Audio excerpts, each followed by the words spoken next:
చిలుకూరుపేట పట్టణ ప్రజలందరికీ కూడా నమస్కారం అండి. ఆంధ్రప్రదేశ్ ప్రభుత్వం వారు ఇంటి యజమానుల ఇంటి పన్నుల బకాయిలపై, షాపు యజమానుల వాళ్ళ యొక్క షాపు పన్నుల బకాయిలపై పెనాల్టీ మొత్తంలో 50% ప్రభుత్వం వారు ఉత్తర్వులు ఇచ్చున్నారు. మినహాయింపిస్తూ పెనాల్టీ మొత్తంలో 50% మినహాయింపిస్తూ ప్రభుత్వం ఉత్తర్వులు ఇచ్చింది.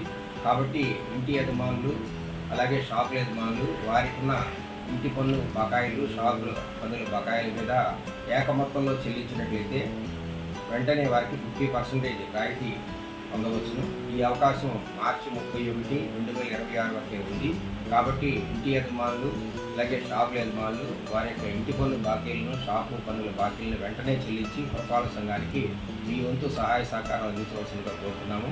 అట్లాగే ముందు బకాయిదారులకు మరొకసారి విజ్ఞప్తి, 2 ఏళ్ళు, 3 ఏళ్ళు, 4 ఏళ్ల పాటు పన్నులు కట్టకుండా